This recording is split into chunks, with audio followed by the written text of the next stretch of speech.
Hey everyone, how you doing? This is Amon Green, Gourmet Packers all-time leading rusher, and you're watching Packers Total Access Live, your daily source for Packer content. Go Pack, go!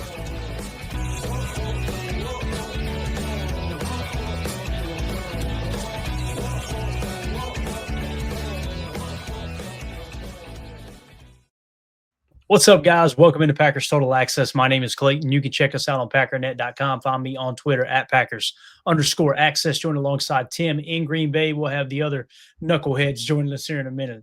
Tim, you've been warned. So we're here to talk Packers this evening, kind of recap the Packers-Cowboys 40-40 tie. Might go down as the game of the year, which is really exciting, I think. Now, I don't know how you guys feel, but when I woke up this morning, usually after a loss, you're kind of depressed, after a tie, do you feel better? Do you feel worse? I woke up going, man, there's a lot of negative from that game, but there's also a whole lot of positive too, man. The offense finally put it together. I felt like the offensive line played pretty well, which I think that's kind of gone under the radar, as well as obviously Josh Jacobs had one of his better days yesterday, through both on the ground and through the air. Jordan obviously had his best game of the season through the air, hitting 10 different receivers, I believe I counted. So there's a lot of positives to take away, and there's plenty of coaching tape as well, things that the coaches can pull here after the bye week and go ahead and have plenty to work on as well. So what we're going to do is dive into just kind of we slept on it last night. All right, let's recap the game as well as the PFF grades. So before we do, if you guys would do that YouTube stuff for me, hit like, hit subscribe. If this is your first time tuning into PTA, welcome. Thank you for making us a part of your evening. Listen, we're not experts here. We're not insiders. We're not media members. We're fans just like you, talking Packers on the daily. So if you're looking for that type of daily content, make sure you click subscribe and hit that bell icon so you're notified every time we do go live here in the future. Tim, man, hadn't had a chance to talk to you yet about the game. I know it was a tough loss, obviously. Nobody feels great about coming away with a tie. However, I got to say, man, I like the way this team clawed and fought back. I really did. That's just me personally. I'm probably in the minority there. You guys know I'm a half glass full kind of guy, but I really, really like the way this team. Jordan, to me, looked unfazed. It was just, all right, man, let's go right back down the field. I was putting chalk talk together, and I was amazed, man. It just, how many times they picked themselves up off the turf and they took them right back down the field and scored again. So I know many people, they're calling for Bisaccia's head. They think it's all Bisaccia's fault. Listen, there's an argument to be made there. I agree. I think Matt LaFleur made some mistakes as well in terms of managing the middle eight. You could not have managed it any worse. But the big thing I think a lot of people aren't talking about, in my opinion, is the defense, man. You give up 40 points or you give up 38 points, right? Because you had to block extra point. Right. So that's the part that bothers me the most is the fact that we're ready to fire LaFleur and Jordan Love with the strip sack there, or Jordan Love's clock management, right? That's it. And I'm sitting back going, guys, we gave up 38 freaking points. Are we not going to mention that? So wanted to get your take on just how you felt about the game in general. You have the floor, man. Yeah, absolute slugfest, right? A lot of positives, a lot of negatives, right? There were mistakes made from a lot of different, position groups and guys during the game, but there was also some really gritty moments where this team everyone stepped up and banded together. There wasn't a single second of that game that the Packers weren't in it, right. And it just shows you what this league is like. It's hard to win in the NFL. And, bottom line, we walked away with a tie. Yeah, nobody likes that, but I like it a little bit more than I like a loss. So right. We'll a little, take it, and it's tough. It's a new league, right? And if anything, it made me think about the whole, the CBA and everything that's going on with the rules and everything. I can't think of a major sport that allows a game to end in a tie at all, whether it's NBA, NHL, Major League Baseball. I think we really need to look at what we're doing in overtime in the NFL, because to get treated to such a great battle back and forth and to have it end in a draw is just, I don't know, seems a little crazy to me. Maybe just keep the rules the same and just add another 5-minute period. If it's tied after 10, add a 5-minute quarter, see if somebody can get a win, But I think what we're really looking at here is a reality check for this Packers team. I mean, confidence was ultimately high coming out of preseason and, first couple of weeks of this year. And I think it's a reality check for this team. It shows you it's going to be a long year. it's going to be a grind. I was the one who predicted 4-0 into the bye. I never would have thought in a million years we'd be 2-1-1 going into the bye week. Right. But hey, that's the NFL. That's football. And, what doesn't kill you makes you stronger. And I do believe in this team. I believe in our staff. I believe in our players. And got to shake this one off. Again, at least we walked away still undefeated in new Jerry world. And I'll take it. That's basically Great way of putting it. Undefeated. Yep. That's still a true story, right? So amen. Pretty cool. Shout out to Miss Jerry with the super chat. Thank you so much, Jerry. She said, thanks for your inspirational video today about how fantastic Love is playing. We needed that. But what is happening with defense? Great question, Jerry. We're on the same page. And, we talked about it going into that game where it's like, okay, you don't want to get into a shootout. You do not want to get into a shootout with Dak Prescott and the Cowboys. And then, as it got later in the week after I said that, I started questioning myself, obviously not on the show, but just in general going, man, they are missing CeeDee Lamb and they're missing 2 offensive linemen. So maybe I'm giving them too much credit. Yep. And then by overtime of that game, I went, no, wasn't giving them too much credit. Boy, that was a shootout, right? So in terms of what's happening with the defense, Jerry, I think it's a combination of things. I think the biggest problem for me is, and this isn't a shot at you, Jerry, and this is just me kind of thinking out loud, trying to answer your question on the fly. To me, it feels like we don't give the other team any credit. You know what I'm saying? Like we just get paid too, right? Right. We just assume, well, this is all the Packers' fault. Whether it's the offense last week against Cleveland or it was the defense this week against Dallas, right? Dak's playing hella good football, man. Again, I mentioned it earlier in the week, and by the end of the week, I'm like, maybe I'm off on that because it seemed like the majority of folks that I talked to, whether it was on social media or just in the chatter in general, it seemed like I had way more confidence in Dak than most people did. And then lo and behold, he went out there and unfortunately he proved me right. It sucked bad, right? Yeah. But in terms of what's happening with the defense, though, I think it's that thing where – last year you finished strong, right? You had a solid defense all year long, and then of course Philly kind of caught up with you there at the end, right? At the end of the day, and I feel like they played decent against Philly in the playoff game. But it's such a cyclical league, Jerry, that all that happens is you'll play a handful of games, and now they've got the tape on that, and they know how to attack you, and you've got to be willing to adjust on the fly. Right. And I know I see a lot of people that were complaining today that, hey, we should have played more snug. We should have played more aggressive, this and that. If you go watch the tape, we were firing blitzes at times, and that's when Dak was cutting us up. Yeah. Right. And it's easy to look up on the 6-yard passes or the, whatever, the 8-yard passes. And you go, man, he had all day and he just dunked it underneath. Where's our defense? Why is everybody playing so far off? Yeah. Well, you're trying to control those explosive plays. And obviously you felt like your offense could match them score for score, and you were just looking for a stop here or there. And then when they would dial up the blitz, I found myself getting frustrated because when you seen like so much separation on the sideline on those hitch routes and things, where it was just like, man, there's nobody within 6 yards of that receiver. You know why?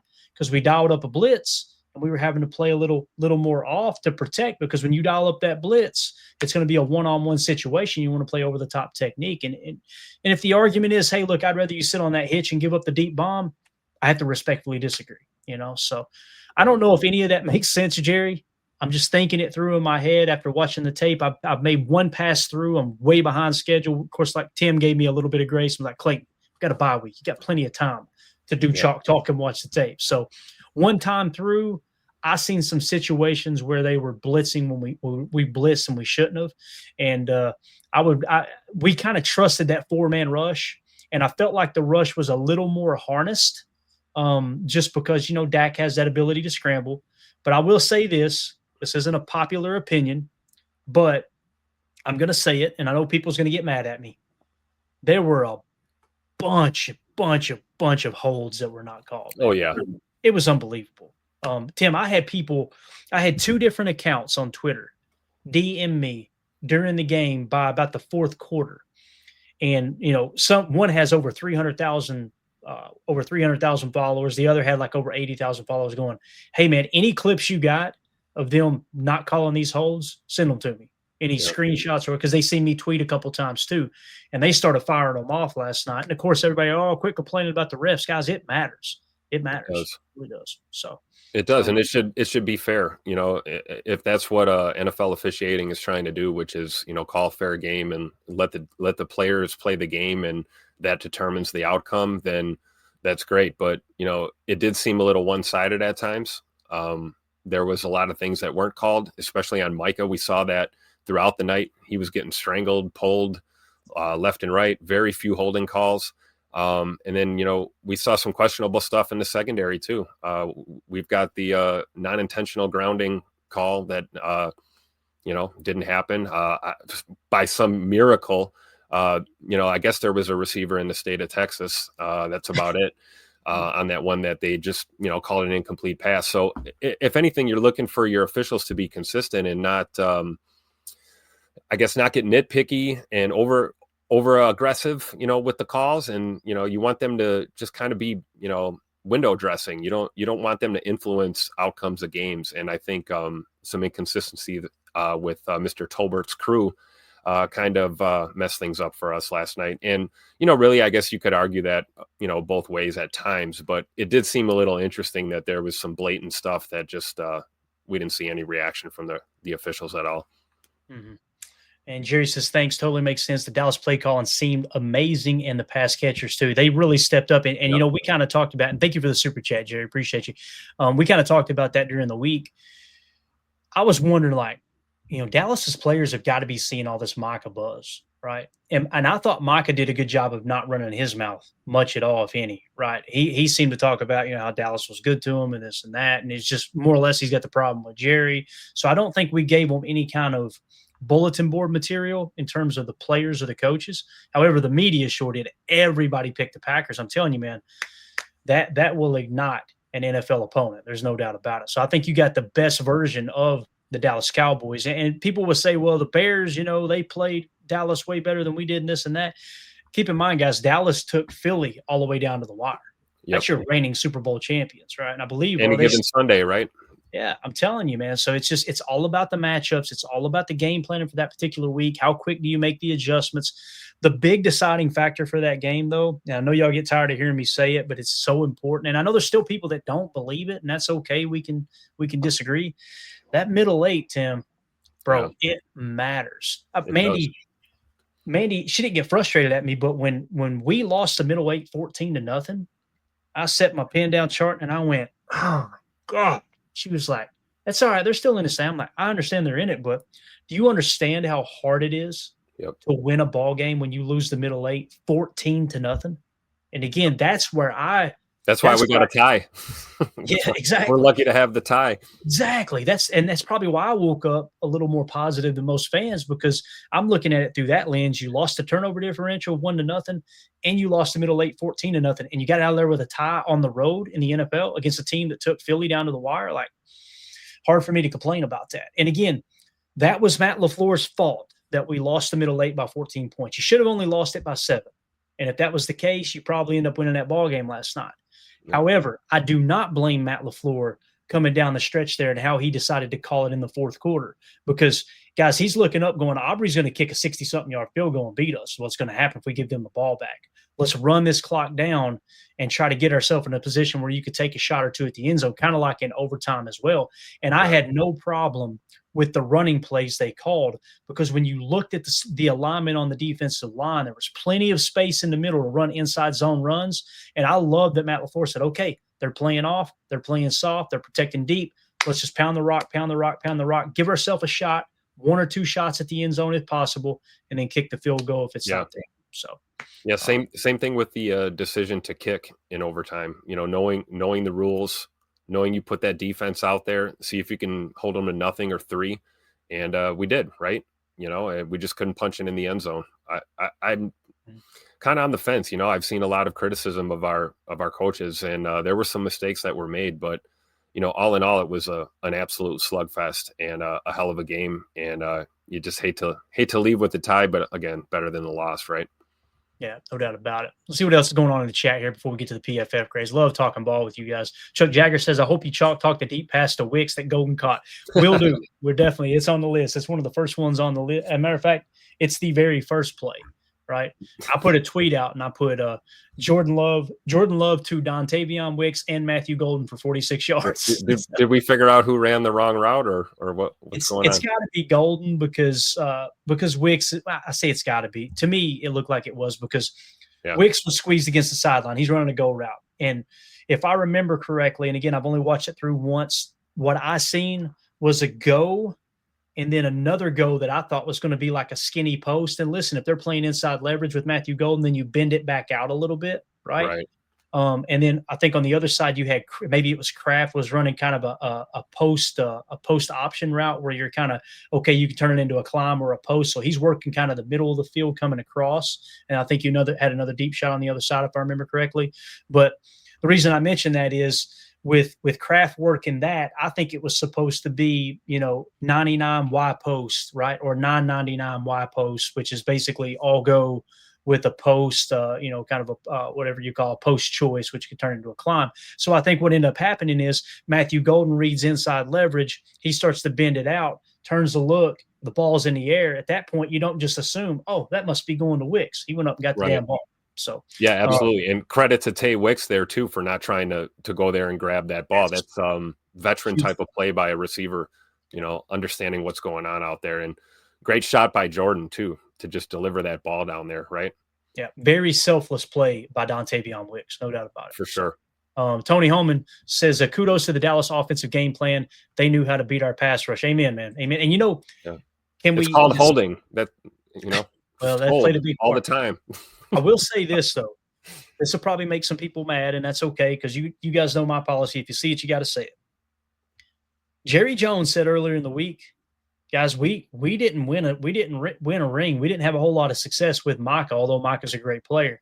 Well, there's a reason we didn't have success, and we know what happened in those games to have success. Then all of a sudden we look up and go, what happened to the pass rush? You know what I'm saying? So kudos to the old man. It kind of sounded like he knew what the heck he was talking about. I'm sure the coaching staff didn't appreciate him trying to put some light on the fact that they knew something, but nonetheless, it did seem to work. So losing Devontae Wyatt didn't help us either. That certainly bro, it's huge. Threw a wrench in our plans for sure.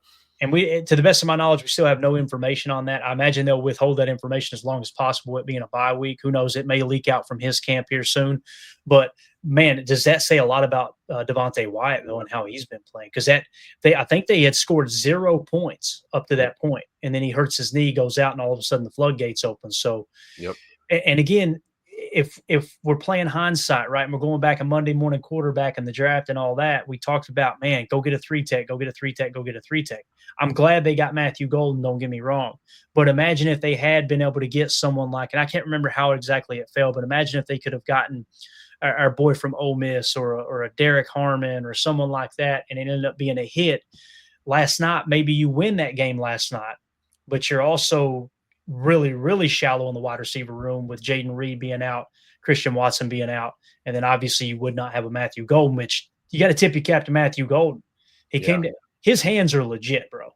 And I mean, you can see it dart over the middle he caught in crunch time was just, yeah, absolutely incredible. A hands catch, not a body catch, a hands catch. Sits down, protects the football. A rookie making veteran plays right there. Love to see it. And he's going to be fine. I think he's going to be a great receiver. And you can see every week you're getting the productions amping up a little bit more. I think last night he caught all 4 targets, had 56 yards, something like that. Solid performance for a rookie for sure. Just keep him off punt team, man. What are we doing? We're going to ruin it. You're going to ruin his confidence and everything, man. I'd rather see a little more Savion Williams back there, honestly. He's built for just let him be the returner. Work him at kick return, work him at punt return, and he could still come in off the bench playing receiver. And I do like that they utilized him more in the offense last night. I thought that was exciting. So 2-0 for this says the Wicks clear PI. Man, that was rough to watch. I mean, you literally had a defender. The ball's thrown, Wicks turns to catch it, and a defender runs through his face with his back to the ball and puts his arm out in front. Like, what is a pass interference? Well, and I'm hearing this nonsense, I don't know. I don't want to be dismissive, but, there's an argument out there that, there was some contact initiated by the receiver. To me, that's, Tay Wicks and hand fighting against a DB, if you're officiating the game, you're kind of going to look the other way if it's going, pound for pound both ways. Right. But a blatant, like you said, at the end of that, the head doesn't come around. He's not playing the ball. Basically just, shoulder checks Tay Wicks out of making a play there. I don't know how you don't throw the flag in that situation, honestly. And again, even if you threw offsetting flags, even if you called it, Right. both ways and we replay the down, I'll take that. But my goodness, for nothing to happen, that was terrible. It looked fishy. There's no doubt about it. Yep. Holmes MD1 says, no one will give J Love 10 his flowers until he wins a ring. Totally unfair to him, and it pisses me off. Thus the strap. Yeah. I did a video earlier. If you guys haven't checked it out, you can go check it out after this one. But the Jordan Love, what he's done this year so far, Tim, 8 touchdowns, 1 pick, 69% completion percentage, completion percentage over expected through the roof. His EPA per drop back is leading the league. I did a tally of about 7 or 8 different important statistics and then showed the spray chart from last night and exactly hitting 10 different receivers. The dude's he's a legit top 5 quarterback. He's there. Absolutely. He's made it. Now you gotta hold that ground, right? And you got to continue to play that way moving forward. I don't understand how more people don't see what Holmes is seeing and what I put on that video, where it's, guys, if you multiply that by 4, what he's done so far, right? Or 8 rather, I apologize. What you're essentially looking at is you're looking at a season where he's going to have, what's he got 8 touchdowns already. So you do that times 4. You're looking at, with an extra game, probably 33, 34 touchdown passes and only 4 interceptions. Guys, that's Aaron Rodgers MVP type numbers is what that is. Yep. So we've got the quarterback. Check the box, right? Yeah, I personally think we got the coach, and I know there's many people that probably disagree with that. I don't understand how someone can be that high on the all-time winning percentage list, all time, not just active coaches, all time in the history of the NFL. And he's got you in every single game, man. How many times have we went out and watched the Packers play since Matt LaFleur got here and went, yeah, didn't have a chance today, man. We got blown out. It may have happened, 2 or 3 times at the most. I was just going to say, and we'd have to go back, a year or 2 to even, remember the last time the Packers got boat raced, So I think we just need a little bit of patience. I know everyone hates that right now because there's a lot of people that are, kind of frustrated in the fan base, and understandably so, right? We're all emotionally connected to our Packers. We love this team. But we got to try and keep a level head here and realize that it's tough to win ball games in the NFL. It doesn't matter who the hell you're playing, especially on the road, like we saw. Yeah. Joe says that Love is a top 3 quarterback right now. Love it. Love the optimism. Again, I've got him top 5, Joe. I can understand the argument for top 3 because some of the most important numbers there and the way he played last night on the road like that. I thought he was really, really complete. He had a look in his eye last night. Was just like, and I love what Micah Parsons said, obviously, after the game, was like, I went to Jordan and thanked him. Hey, thank you for having our back because we crapped the bed as a defense. So love that one of your leaders on defense looks at it that way, obviously. So I completely agree. H.E. Solder bringing in the important facts. Thank you for looking that up. So he said, when we picked at 23, Tyleek Williams, T.J. Sanders, and Alfred Collins were the available D tackles at 23. Golden was the right choice. So I think I agree with you, Solder. I do, man. I do too. And I'd have to look at our board to see exactly, you guys know how the board works. You get the guys in the same tier. It's okay. Any of these are worthy. I just felt like 3 tech is a more valuable position, obviously. But if you're convicted in your thought process and your evaluation that Devontae Wyatt is the 3 tech of the future, and I believe we would all agree, it seems like he is, then go ahead and take that swing at wide receiver. So I think I agree with you, Soder. I think it was the right choice as well. I think Golden's going to be a great player in this league, man. He's just getting started for sure. Yep. So, all right, man. Appreciate everybody in the chat, man. This is fun, just talking ball with you guys. I almost want to do the whole show like that, but we better get to the PFF grades. So let's jump into it here. So just to kind of look overall here, and this may be a little hard for you to see. I'll try to get it zoomed in a touch.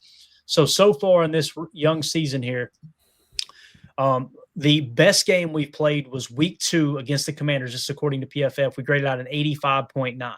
The second best game was week 1 against the Lions, a 77.4. The worst game obviously was with against the Browns, a 60.0 overall team PFF grade. And then last night against the Cowboys was a 71.9. So what you're doing is you're kind of raising that floor a bit, right? That's what's happening. Now, in terms of win-loss predictions, I said going into the season, 11 to 14 wins is where I was at. I've now, after a quarter of the season, you guys know I adjust this in real time. You kind of start zeroing in on where you're going to finish. I've got them now, Tim, 11 to 13. I still think 11 is the floor. I believe that. Okay. I think 13 is kind of the ceiling right now. Anything could happen. They could run the table the rest of the way out, or you could have a flurry of really, really bad injuries and finish with 7 wins. That could happen. But right now I've got them 11 to 13, just so. And when you look at the floor so far as a 60.0 and the ceiling of 85.9, what you want to see is that floor continue to raise like the 71.9. Let's make that the new floor. And let's see if we can stretch that, somewhere between 85 to 90 overall and just stay in that range, stay consistent all year. Does that make sense? Absolutely, it does. And I think it's fair, after the first quarter of the season here in the books to just kind of, really adjust, predictions. And we know 11 wins being the floor. I agree with you on that because that's what it's going to take, I think, to make the playoffs in the NFC. And that's all we're playing for in the regular season, right? Get a spot, get in the mix, and go run after a Lombardi, right? I don't think I need to remind anyone that, some of the best Packer teams ever had ups and downs, had tough seasons. I think of that 2010 championship run. That was absolutely amazing what this team was able to do down the stretch, and it's banding together and winning games in crunch time. Play good enough to give yourself a spot in the playoffs. Right. Ideally you'd like to be at home. Ideally you'd like a first round bye, all these things. But again, I mean, we've seen Packer teams crap the bed with a bye in the playoffs. And we've seen them run the table and go all the way and bring a Super Bowl home. So, strap yourself in. It'd be nice to win, 13, 14 games. But I'll take 11 or 12 and a spot in the playoffs and a chance to, win it all. Yeah, completely agree, man. All right. Let's get into the offensive PFF grades. Josh Jacobs, let's go, man. That's what we were looking for there. He struggled this year. Obviously, the blocking has been bad. Crazy stat last night on the post-game show. Emilio had the early PFF grades, which sometimes they adjust dramatically in some cases. Most of the time, they stay pretty close to where they were. He said, who do y'all think are the top 3 offensive graded players?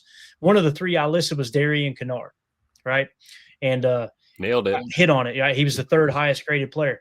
Tim, that makes me feel really good about Darian Kennard. The fact that he showed up last night. Again, I know he wasn't against a bunch of world beaters in the pass rush of the Dallas Cowboys, but you only play the opponents across from you. You're planning on getting Zach Tom back, hopefully immediately following the bye, right? You can get him back. And now you got Darian Kennard. Hey, that's your backup right tackle. Hell or high water, that's your dude. That's who you go to. No more of this. Well, if Jordan Morgan's actually available, let's put him out. No. Darian Kennard needs to be your specialist, your backup right tackle. Again, 74.8. A run blocking grade of 88.8. No surprise that Darian Kennard goes in at right tackle and boom, 88.8 run blocking grade. And all of a sudden Josh Jacobs gets unlocked a little bit, right? I don't think that's a coincidence. Jordan Morgan, that's not his strength. His strength is pass blocking off the left side. That's what he does well, right? Yep. So love to see Darian Kennard. It ain't no surprise. You go and trade for him from Philly and, they run the heck out of the ball. At least they did last year winning the Super Bowl when he was there. So, that makes a lot of sense. So you had Josh Jacobs, number 1 at 81.8. Jordan Love, number 2 at 78.6. Darian Kennard, number 3, 74.8. Malik Heath, only 19 snaps. Actually, that's a pretty significant amount of snaps, 71.3. Tucker Kraft, 79 snaps, 68.0. Love to see that. And then Jordan Morgan bouncing back. Look at that, man. At left guard, surprise, surprise, 67.8, right? Yes. So, look what happens. Get him off the right side of the line. And, he looks a lot better. I think it's actually really a testament to Jordan Morgan's ability to play effectively at that left guard spot because he is a pure tackle on the left side, and it's not time to give him the role there. We'll see what happens with Rashid going forward throughout this season. But ultimately, I stand by our original assessment, which is Jordan Morgan needs to be on the left side of the line. Period. So now you see kind of the pieces start to fall into place, right? Let's say that everyone's healthy and you've got Rasheed Walker left tackle. You've got Aaron Banks left guard, Elton Jenkins center. And I'm not saying everybody's playing great. Don't take that the wrong way. I'm just saying this is, I feel like, the best line that we have, right? Right guard, I think you stick with Sean Ryan. I don't care. Forget what we said about Jordan Morgan and this and that. With Sean Ryan, I believe he graded out pretty bad, if I remember correctly. Yeah, he graded out a 46.2, but I don't remember just thinking, oh no, he's getting his butt kicked over there. You know what I'm saying? So, and I feel like that spot is his most comfortable, assignment. I really think, we saw him a little bit, last couple of years at center, experimenting with him at center and, even left guard. But I think right guard is probably where he feels the most comfortable. Yeah. So again, left tackle Rasheed Walker, left guard Aaron Banks, center Elton Jenkins, backup center will be Sean Ryan, but he'll be starting at right guard. Yep. And then right tackle Zach Tom. Now let's talk backups. Darian Kennard, backup right tackle, backup right guard is the way I would go. And then you got Anthony Belton, right? Once he's healthy, I think he's got the ankle, if I remember correctly. So have him as the next backup, right behind right tackle. Well, Escalade's the real deal. I think so too, man. I mean, at least in my opinion, I think we've seen enough to, feel good about that pick. And I think he's going to develop really nicely. We just have to be patient and allow that to happen. And like you said, once he's healthy, it's going to be great to see him out there. But I love 71, man. Big Escalade. Yep. And then on the left side, your backup left tackle, Jordan Morgan, your backup left guard, Jordan Morgan. I feel really good about that. And your next backup at left tackle, the position that Anthony Belton played all through college, would be Anthony Belton. So Anthony Belton's kind of the third string swing tackle, essentially, right? I feel good about that. it. So I think they'll continue to improve as the year goes along. I think we need to stop with the pony package spinaroo where you're faking to this guy and turning there and faking to that guy. It's not working anymore. You've shown that hand all year last year. It was very effective last year at times. Got to move away from that. And I thought that Matt did do that there in the second half. I thought that, okay, that's not working. Let's get away from that a bit. So yeah, you still want to keep those plays in your back pocket, right? Kind of bury them away and maybe you go to it, catch a defense off guard a little bit, but that's not our bread and butter anymore. Too much of that is seems to be proving difficult, especially with a kind of piece together O-line with the injuries we've had. I think your rhythm is kind of out of whack, and it's difficult to run those plays. It really is. You need 11 guys to be perfect when you have that kind of deception built into your offense. Yeah, for sure. Let's look at Jordan Morgan real quick on the year. Just want to take a quick glance. So 73.5, 41, 40. And then a 67.8. It's hilarious, man. When we turn on the tape, we feel like he plays better at left guard on the left side. PFF completely disagrees, although we've seen him get his butt kicked at right guard. It's strange how the grades don't match up there, but that's all right. So on the year now, he is sitting at a 50.1. So, again, I want to see him at left guard moving forward on the left side. Yep. And I think you're going to get closer to that 60 to 70 range and let him continue to build a little freaking confidence, man. Stop trying to make him do something he can't. It's just like Matthew Golden. And that's, if there's one thing I would knock this coaching staff over, and it's not just this year, it's been years in the past, is you try to fit square pegs into round holes, right? All the freaking time. Find out what they do well and just let them settle in there. Let them do that. Like Savion, to me, looks comfortable returning kicks. Let him do that. Matthew Golden does not look comfortable. At one point, he looked too comfortable last night, hitting the B button for no damn reason. I thought he's going to kill himself. But absolutely, he's just too valuable in the passing game right now, especially with all the injuries you got at receivers. So I think so too. And even just physically, Savion's build, compared to Matthew Golden's build, I think you're going to worry a little bit less about that type of moment with a guy like Savion returning punts and kicks for you. Yeah, they did. I'm with you, Jay, man. They just about got him crushed out there, man. My goodness.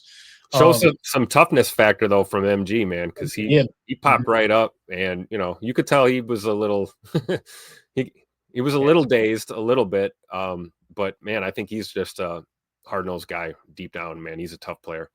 Yeah. So again, Matthew Golden on the year, 61.8, 52.7, 62.8, 63.7. So you're now seeing he's in the 60s now. He's 60.9 PFF grade. What do we always say?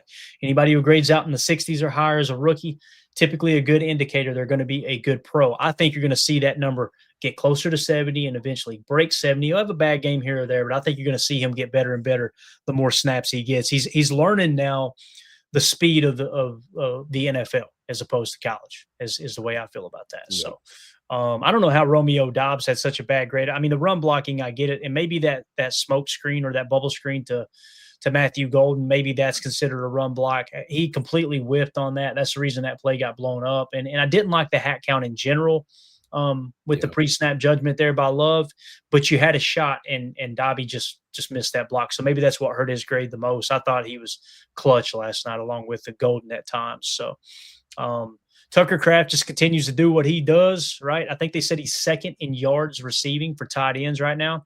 So you see his PFF grade starting his rookie year, 60, then 67, 69. This year, starting in week 1, 63, 86, 47, 68. So he's now sitting at a 69.5, about to crack into the 70s. Again, when you look at the advanced metrics and everything, he's toward the top of the league in terms of tight ends and production.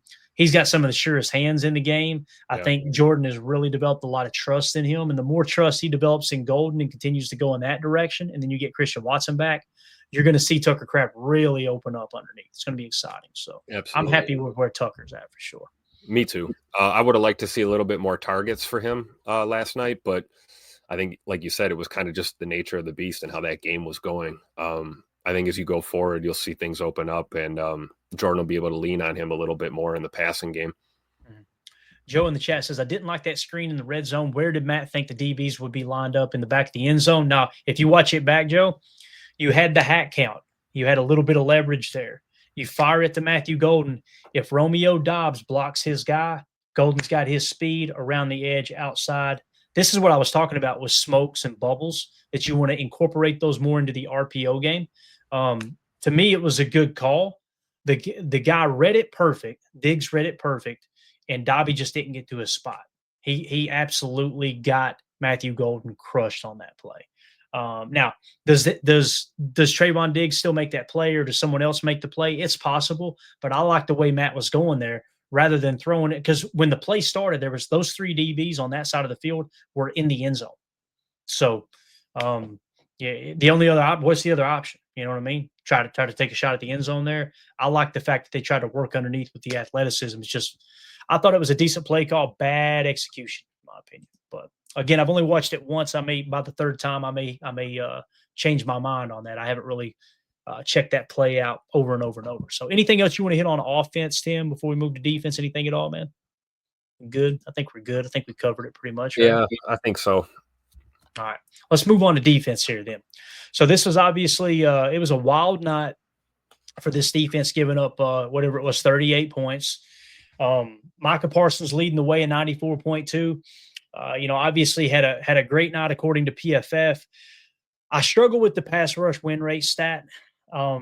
Here's the problem with Micah for me. If you remove PFF's assessment of Micah, and you just looked at the sack total and you looked at the pressures are there on next gen stats, okay, with the GPS track. The pressures, I think he's at like 25 leading the team, right? That pass rush win rate, man, they're making it sound like this dude is just playing all world football. I think he is playing great football, don't get me wrong. But when they won't show you, here's how we came up with that pass rush win rate. And the fact that they said Gary didn't get any pressures last night, and I'm watching the tape going, boy, I've seen him bear down on Dak 2 or 3 different times. Yep. That's a pressure. Dak trying to slide to his left as Gary was coming off the edge. Also, I heard people today, and I don't want to name any names, I don't want to call anybody out, but they were like, man, Rashawn Gary had a lot of had all one-on-one matchups all day long, and Micah was getting double teamed and this and that. I seen several plays where Micah was one-on-one blocked, right? Yep. And Gary was getting chipped. And one particular play where I felt like Gary got a pressure, and obviously PFF didn't think it was, but where he came off the edge, the tight end chips, he sheds the tight end, takes the edge, little rip move around the corner, and flush Dak up into the left part of the pocket. So I don't think Gary played as bad as those people are letting on. The thing that pisses me off the most about acquiring Micah Parsons is now it is turned into, I'm not going to watch the tape. I'm not going to study anything. I'm not going to actually see if there's merit to this. All I'm going to do is PFF said he's got this pass rush win rate.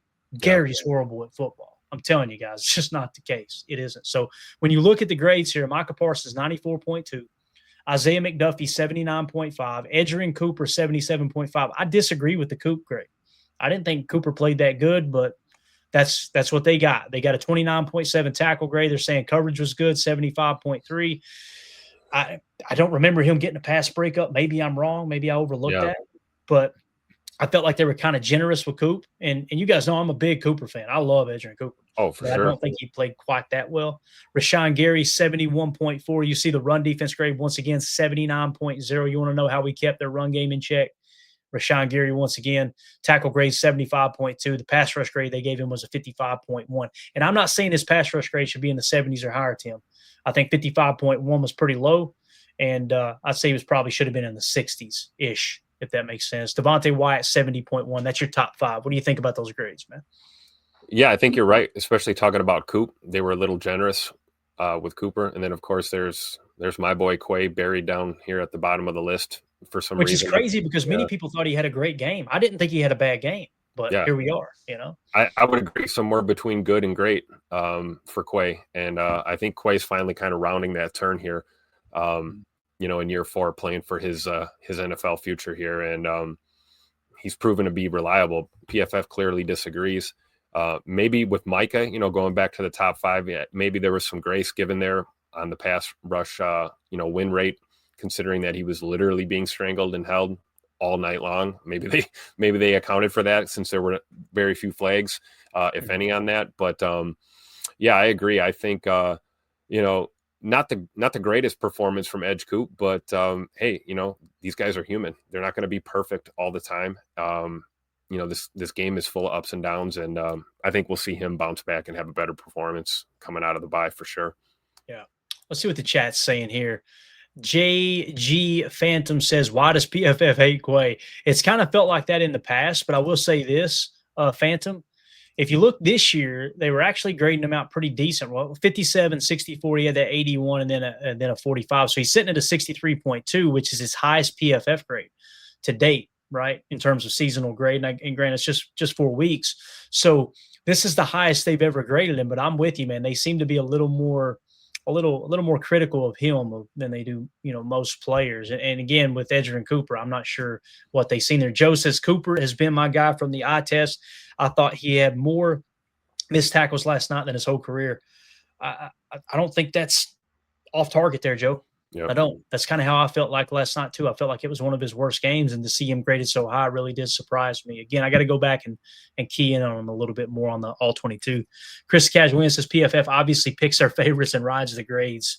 Tim, it kind of feels like that. Yeah, I think so too. Yeah. It really does. And then once you're kind of on their crap list, so to speak, you kind of stay there regardless of how you play. But we don't know. We don't know what the formula is, right? So. Mm-hmm. I guess we can just continue to speculate, but again, this is just a metric that we use, right? PFF is not, gospel, and it's just something we use to kind of, week to week check on things. But I agree. I think there's some truth to that. I really do. Yeah. Cody McDougal in the chat says Cooper is a second-year player. He's going to have bad games. Not even a bad game. That's a great point, right? Yeah, that's very true. Everybody has a bad game for Edge Coop is probably a good game for some linebackers. Remember when Aaron said that off days for me are career days for others? Yep, absolutely. And there's a lot of truth in it. So yeah, I'm with you, Cody. I like that. I like that energy you bring in, man. Corey Murphy says, what's it going to take for Madden Ultimate Team to put out a real good J Love card? I don't know, man. I don't know, Corey. Yeah, I don't play much Ultimate Team, but boy, when I get that roster update every week, I look up and go, look, as soon as we said Ultimate Team, look who jumped in here. Funny how that works, right? As soon as we said Madden. Speaking of Ultimate Team, they never put out good Jordan Love cards. I can't get them in college football either. I can't get any old Packers player. The only one they got is Charles Woodson. As soon as we started talking about games. I'm telling you, dude, it's like a genie pop out of the bottle, right? Unbelievable. All right, so moving along here on defense real quick. And we'll go back if you want to, Emilio, and just kind of get your take on the offense and stuff. We won't be on here too much longer. Yeah, but no, you're good. So we talked about the top 5. Evan Williams, man, 69.3. Evan Williams, I kind of feel like he's playing better ball. Tell me it ain't going to freeze up now. Don't do this to me, man. We were rolling so well. Here we go. I feel like he's playing better football than Xavier McKinney this year. And I don't think McKinney's playing as bad as PFF would lead you to believe. Yeah. But Evan Williams, man, he surprised me. A 90, 68, 45, and a 69 this week. So his PFF grade on the year, 73.1. Obviously last year, 72.3 off of, 533 snaps. So he's already halfway to his snaps from last year in just a quarter of the season. I really like where Evan Williams is at here, Amelia. What do you think about Evan so far, man? Yeah, he's been playing well. He really knows the game. He's a smart, heady guy. If you haven't listened to that Sherman podcast with him, that was super cool. Him breaking down, that interception he had. I think that there's just, only up to go from here for him.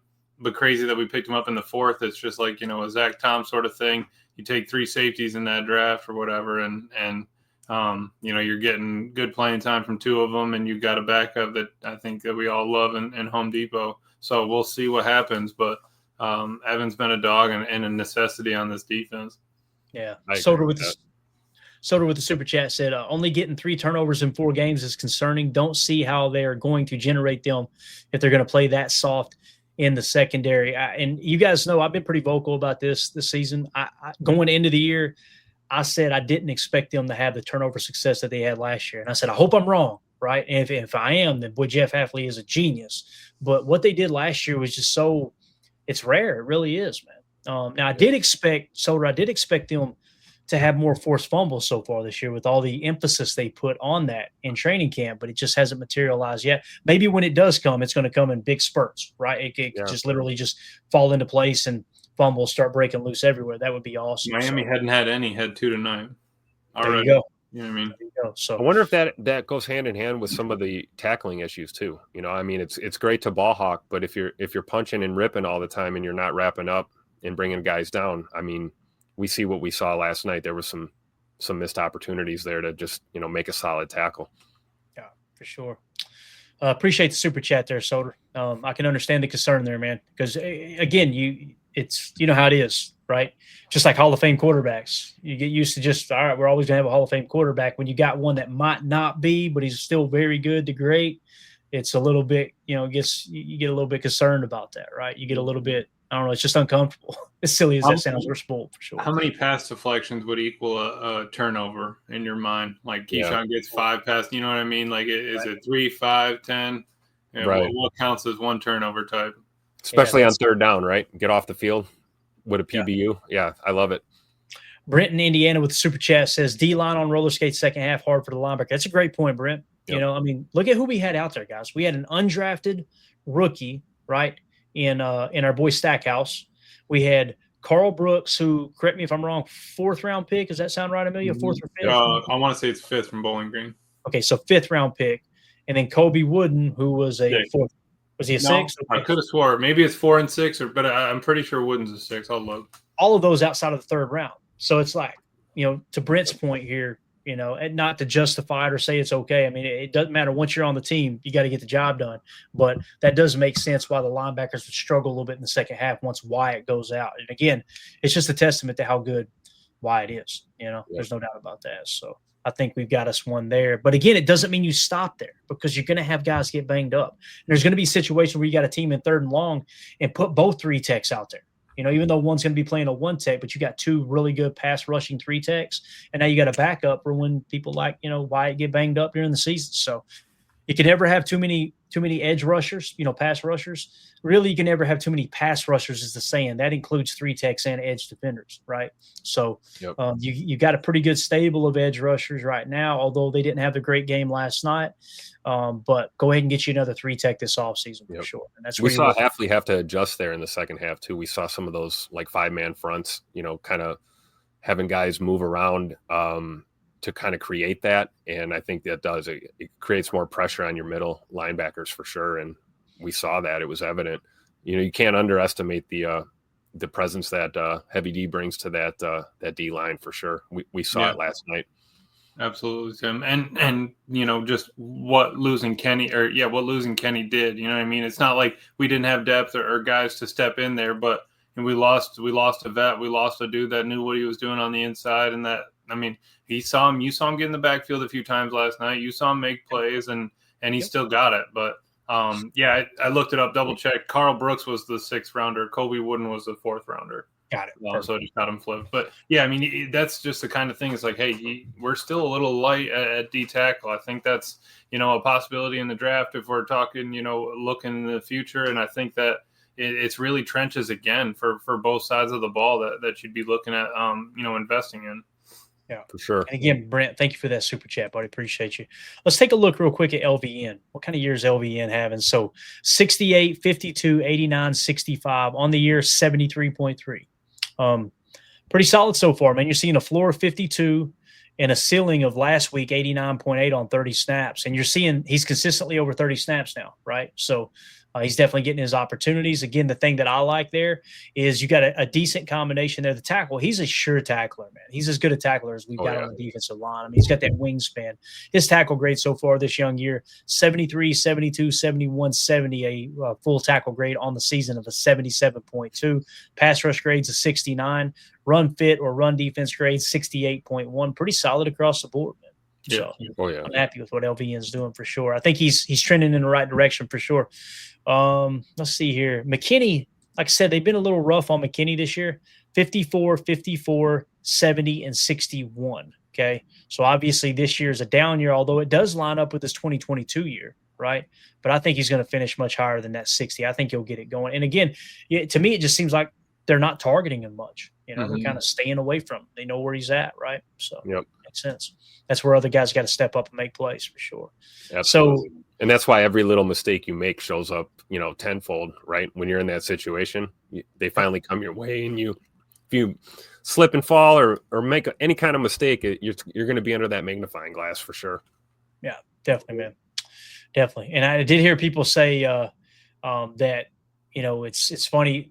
Here recently, we were talking about, you almost want to create. I think Jason Wilde said this on their show or on the post game show for them last night. I'll listen to it back earlier today, and he said it's funny. We were making jokes, going, man, somebody got to create a rumor to try to discourage teams from hiring Hafley as a head coach, and now you look up, you give up 38 points to the Cowboys, and probably ain't got to worry about it for the time being. Again, it's only one game, but there is a little silver lining there, right?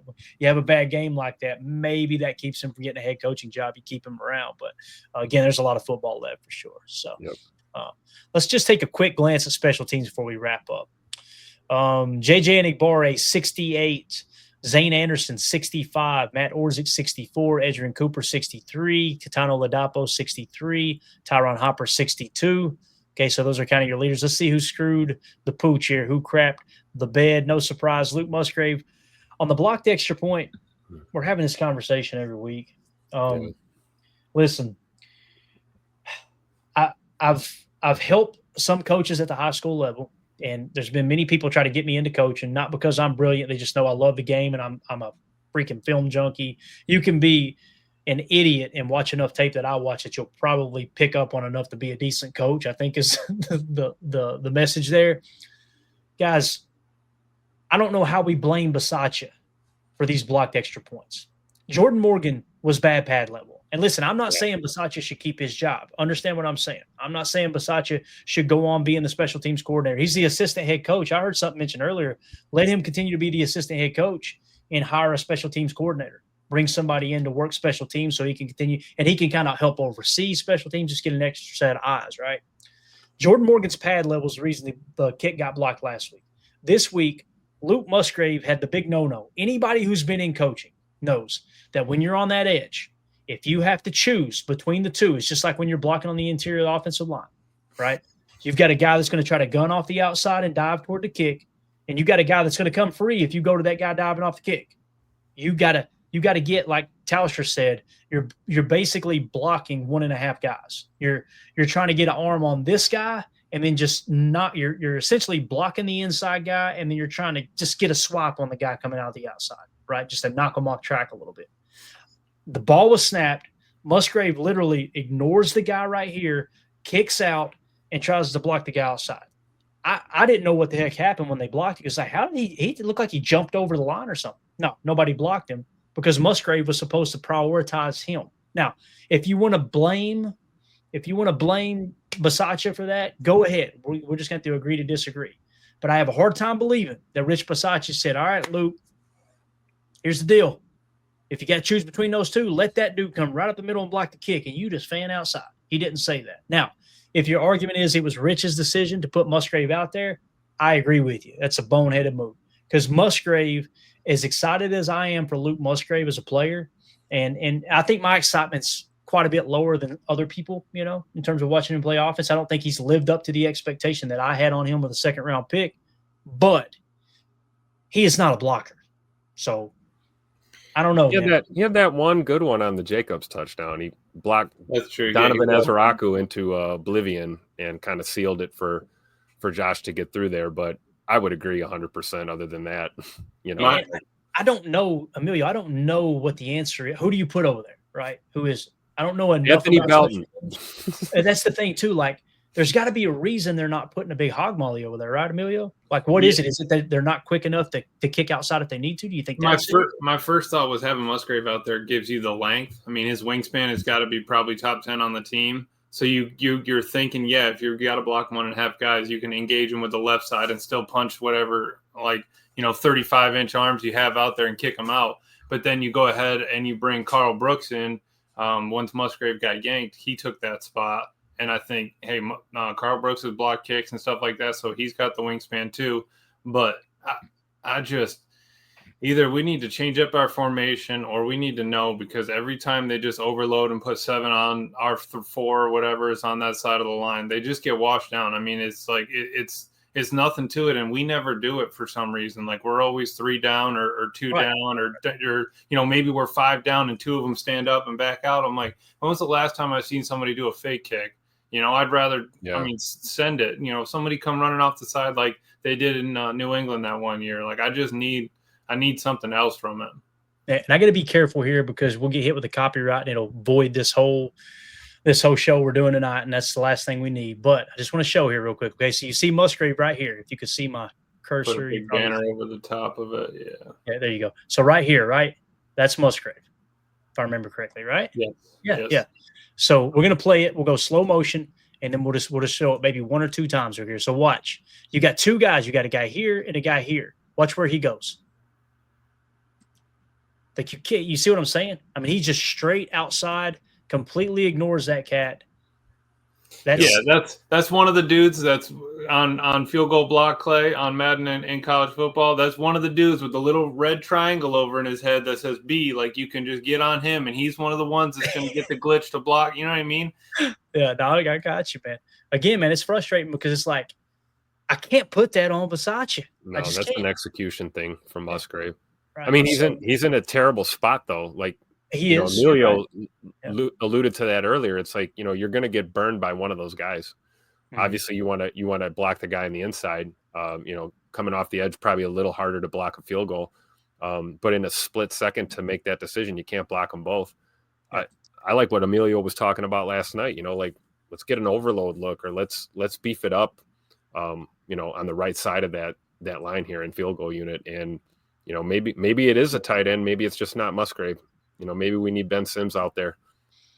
And I think the answer there is, why not get an extra set of eyes in there, right? Yeah. It doesn't mean you fire Bisaccia, but hey, why not comb through right now and find the brightest, best young up and coming special teams coach, whether it's college or in the pros itself. Go through and maybe comb through an organization real quick. Look at the guys that have the best special teams, both on kickoff coverage, everything. You know what I mean? And hell, who knows? It may be Dallas, right? However, what I would do is I would go try to hire someone, and you can't hire them in season, of course. There's rules around that. So it's not like we can just fix it right now on the go, to the best of my knowledge. So what I would do is try to find, though, that next young and up-and-comer, and, hey, let's get him in-house, extra set of eyes, kind of a special teams coordinator. Because, again, you watch Bisaccia on the sideline, guys, he's doing more than just coaching special teams, right? He's in Matt's ear the entire time. He's helping with other aspects of the game. He's the assistant head coach. I know some people think that's just a title. That couldn't be further from the truth. And, again, I'm not saying he's a great assistant head coach. I'm not saying he's a great special teams coordinator. I'm simply saying it's a little deeper than just, all right, fire Bisaccia. Let's get another special teams coordinator in. I think a lot of that stems from his last couple, go arounds with the Raiders, right? I mean, he had to kind of take the reins and, manage that entire dumpster fire there. And he did pretty damn good his last year with the Raiders. Mm-hmm.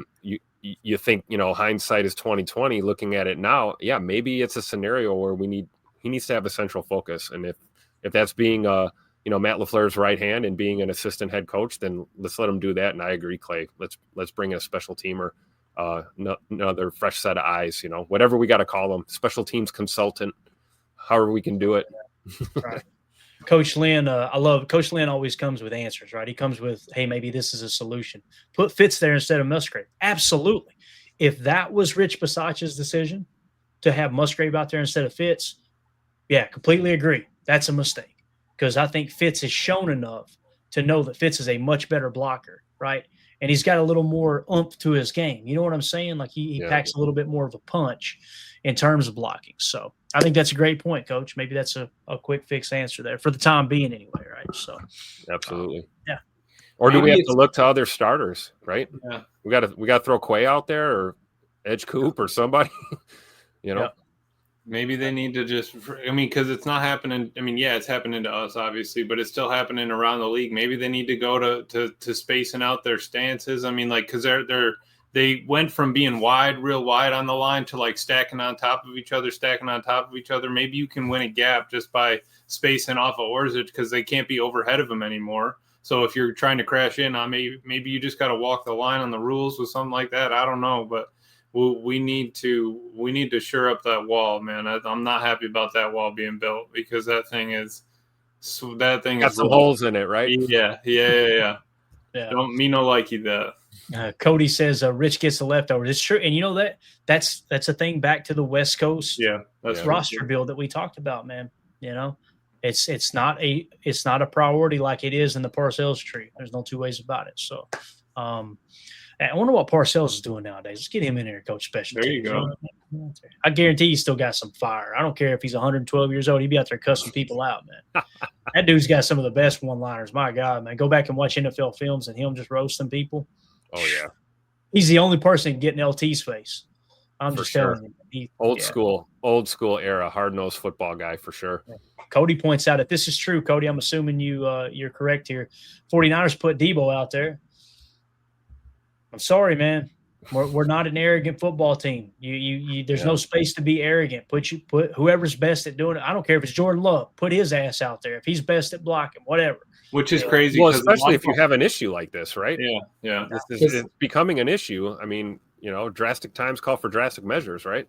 A lot of our defense is on punt team. A lot of them are like X's out there, Evans out there. And why? I mean, if we're having problems on the O-line, I remember seeing 72 out there. I don't know who 72 is on our team. He was playing the tight end position or the right tackle position. And it's like, I get it, man. You got to use those guys, but we also need to make sure this thing gets blocked up because the process of snapping to wheeling and McManus kicking, I don't see a problem with that at all. I really don't. Like that is so butter smooth.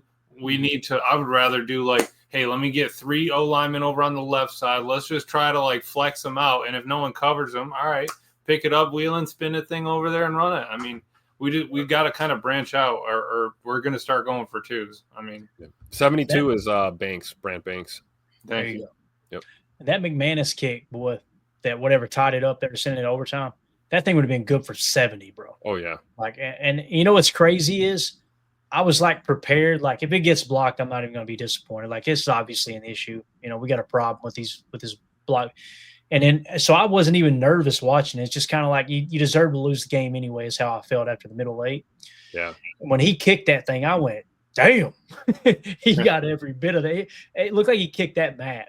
I'm telling you, it looked fake last night. When I said that, when I said on the show, I was like, that thing looked like AI. I feel like they just plopped it on the screen and was like, nope, dead center down the pipe. Yeah, total ice water in the veins too from McMoney, man. Mm-hmm. The guy just does not. I mean, you can't say he doesn't feel pressure. You're obviously going to feel pressure in that situation, but he doesn't allow it to, take away from his kicking game. Yeah, if we could just hold that line together, I think Brandon's going to do it. 99% of the time for us. And, that was that self-evident in that kick for sure. Mm-hmm. Yeah, it looks like the Dolphins are leading the Jets 10-3 at halftime. But I want the Jets to go freaking winless. I cannot stand Aaron Glenn's arrogant ass. I almost hate him as much as I hate Ben Johnson. Ben Johnson, did you see the way he treated that reporter going into halftime or whatever? No, talking down to her. Bro, it was so awkward. He is such an arrogant person. I want to see him fail miserably. I don't feel like that about Dan Campbell. Like Right. Dan Campbell, I feel like he played the game. He coaches the game the right way. You could tell he loves his players. He's just kind of – I want to see him lose because I'm a Packers fan, but I don't have that level of hate. Ben Johnson is just this little crybaby twerp. It's going to bite him in the rear, I'm telling you, dude. He may be a great football mind, but there's going to come a time where guys are not going to follow him, and that's going to fall apart. It's just a matter of time, unless he changes, of course. Ben Johnson and Mr. Glenn, I think, are both going to prove to be guys that are better suited as coordinators, not head coaches. I think when it's all said and done, especially Ben Johnson, for sure. Yeah. Definitely. Yeah. See, we got Mark Coleman in here. We're getting ready to get to the giveaway. We're going to give away an autographed Lucas Van Ness card. He said, "Okay, what do these cupcakes have for excuses?" Mark Coleman says. Who's he talking about? Anybody know what's going on in the chat in there? Uh-oh. I don't know. Hey, Mark, let me know real quick. Maybe he's talking about Ben Johnson and Aaron Glenn. Maybe he is. Again, I want to give people the benefit of the doubt here, Mark. But before the veins start popping out. Yeah. What do you know there, Mark? Make us help us understand here. Who's Mark talking about in the chat, guys? Let me know here real quick. If you will, let's go to the giveaway. Keep an eye on that for me, guys. I'm hoping Mark can clarify who he's talking about these cupcakes. I just want to make sure. Also, Ross Tucker and the dude on GM Shuffle, I cannot remember his name right now, but they literally were both so adamant about not having ties in the regular season. Like, they were like, I don't understand why we have ties. Like, both teams go home like they lost and everything. Yeah. And I was like, honestly, right now, I'll take it. We played a rough game. We probably should have lost it. And, SA's happy. I'm happy. We both got a half a game right there, so we'll take it. But what do you think, though, overall, Emilio? Seriously, like, we missed all the major sports. Like, I mean, they go to shootouts in hockey. I mean, hell, even soccer. Shootout. They have shootouts. There's a winner determined, and I don't care what excuse you have. Oh, we can't have these guys playing too long, injuries, this, that, and the third, whatever. They're grown men getting paid millions of dollars to play a sport. I'm not worried about them playing a double overtime game. I just think I don't know. Doesn't it seem a little weird that only in the NFL can you play your ass off and not determine a winner? Yeah, if you tie after overtime, I'd be down with 2-point conversions until a winner's decided or something like that. Those are always fun. Or just play another quarter, but cut the time down. Right? You go from a 10-minute to a 5-minute. Then go to a 2-minute drill or something, and just get a winner, man. I know people don't like the college overtime. I absolutely love it. I do. People say, "Oh, it's too much. It lasts too long." This, that, man. Really? I'm sorry. I'm never going to complain about more football, and I think it's exciting, man. And some of those go 6, 7 overtimes, right? And it's just like you could, you know what it becomes at that point, guys? Who wants it more? Who's better conditioned? The things that football is kind of built around. Who's the tougher team? Who's the guy that can withstand the damage the longest, right? I think that's a great thing. I wish they would just go to that. B. Timmy 10 says he loves college OT too. I'm glad you like it, man, because I feel like the majority of people I hear from, they don't like it. I like it way better than this. Just the tie just doesn't feel good. Although last night, if we'd lost, I feel a lot better about the tie than if we'd lost. But you know what I'm saying? In the end, change that. Coach Lynn says, "Mark, are you there?" We haven't heard from Mark, right? And we got to make sure we don't get him mixed up with Mark O'Day. He said cupcakes, not you, Mark, the other Mark. Okay, so it's funny you asked him, right? What do you mean there? And he disappeared. So I think that we got our answer on him too. Yeah. Coach Lynn's on him right away. I love it. Yeah. So just Mark, this is your last shot, man. We're looking for Mark Coleman to explain what you got there. If we don't hear from you here in a second, then we'll go about it a different way. All right, let's give away an autographed Lucas Van Ness card. Y'all ready? I'm ready to go. All right, somebody in the chat, first person, number between 1 and 10. Let me know. Number between 1 and 10. B. Timmy 10 says, add him to the board with Rock Howard. B. Timmy Tim says 3. Let's go with the tray ball. All right, he says 3. Let's see what the next one is, just so they can know, they can say it isn't rigged, although they will.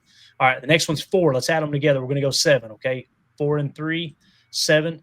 Sorry, Holmes, you're just a touch late there. So we're going to shuffle this thing 7 times. 1, 2, 3, 4, 5, 6, 7. All right, let's spin this sucker. And whoever it lands on is getting an autographed Lucas Van Ness card.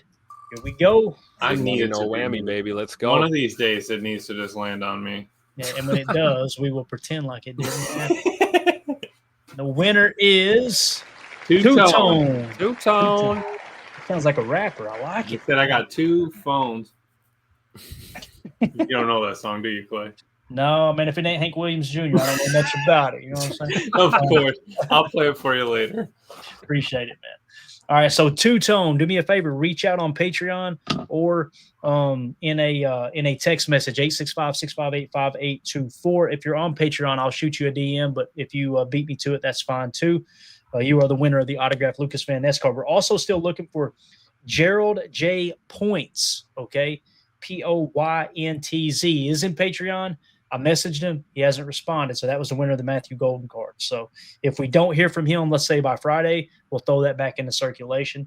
And again, looking for Two-Tone. Congratulations. And thank you for supporting the channel. You guys can join our Patreon group, patreon.com/Packer Fan Total Access in there. So anything else we got, boys? Anything at all you want to hit on before we wrap up? Now, Coach was asking this question. Packers making calls for Asante Samuel Jr. He was just wondering if anybody has heard that rumor. I'll check real quick as you guys talk about it for a second. Would y'all be okay with something like that? Pull up Easton Butler's timeline. Let's see what he's got. Yeah, no doubt. Easton's probably having dinner with him right now. Yeah, right. Man, I just don't think we might need a corner, but I feel like it's more interior. We need an O lineman and we need a D lineman. We need Travis Glover back, really, is what we need. And we wouldn't have this field goal problem if we had Travis Glover. We wouldn't have it. We wouldn't have this rotation at line problem. My man would have been ready to step up this year and actually getting some decent playing time in the middle of the season, not having to go up against Jalen Carter in a playoff game. That's all I'm saying. I agree.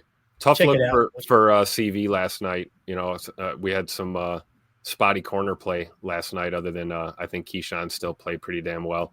But I'd let those guys play through it and trust them to just play through that and continue to, improve. I think Emilio's right, man. Trenches is where we need to look first if we're going to bring somebody into the fold right now.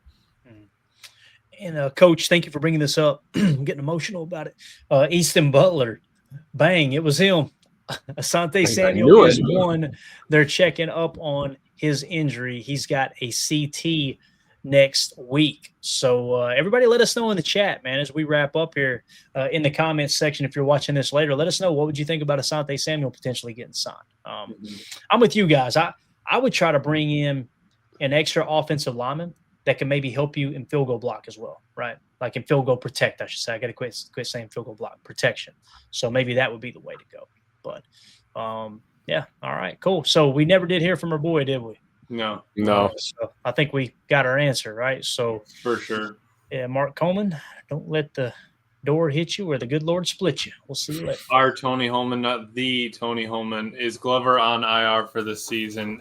He is. Yes, I'm sorry. Sorry to tell you, but don't worry, Nick. We got next year. Emilio actually had dinner with him earlier tonight. He was late getting to the show. So, yeah. All right. Good deal, guys. Appreciate everybody hanging out with us. This was a lot of fun. Again, it was a tough loss. I keep saying loss. It was a tough tie. Feels like a loss, right? But right. Again, because when you don't win, it feels like a loss, right? There you go. And when that tie at the end of the year, who knows, man? That might be the difference between an extra, position of seeding or something. Could be, right? Yeah. 2-1-1 in the first quarter. All right, fine. Let's go ahead and see if we can't get one back. Go 3-1 in the next quarter, something like that. I mean, it's we can't be dwelling on it, right? It's already passed. We got a week off.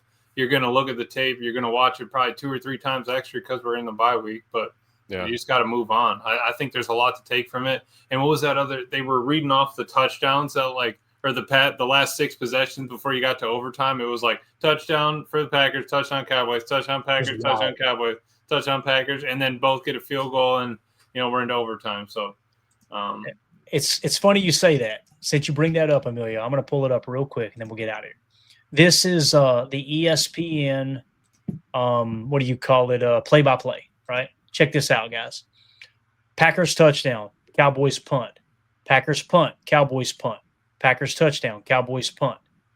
Packers punt, Cowboys touchdown. Packers fumble. That was in the middle late, of course, of 28 seconds. Cowboys touchdown. Cowboys punt. Packers touchdown, Cowboys touchdown, Packers touchdown, Cowboys touchdown, Packers touchdown, Cowboys touchdown, Packers field goal, Cowboys field goal, Packers field goal. What a game, dude. Can we just appreciate it for what it was? It's a hell of a ball game, man. Hell of a football game. It may go down. We're going to look up in 3 or 4 years, and we're going to be on this stream, a little bit grayer, a little bit older, but we're going to be talking Packers and go, hey, guys, just so you know, on NFL Network tonight, they're playing all-time great Packers versus Cowboys from 2025. It'll happen. You watch. It'll be one of those games. Yeah. So. And honestly, thinking about it, it's probably the first time ever that that a guy returning to play his old team ends in a tie. You know what I mean? So it'll be some history thing that they're going to put up there. And hey, Jerry wrote that script pretty well, man. He didn't get in trouble with the fans, and he he also didn't lose everybody at the same time. So good point. I'm sure Essay that was okay with Essay. Yeah. Oh yeah. Essay was happy. He just wanted a battle. He wanted the players to stay healthy, and he got both. So absolutely. Cannonball John, I think this is a great comment. Go Pack, go. Humility can work wonders. Amen, John. Amen, man. I think this team's going to come out better on the backside. And Coach Lynn sums it up great too. Great game, still salty though. Hey, are we all?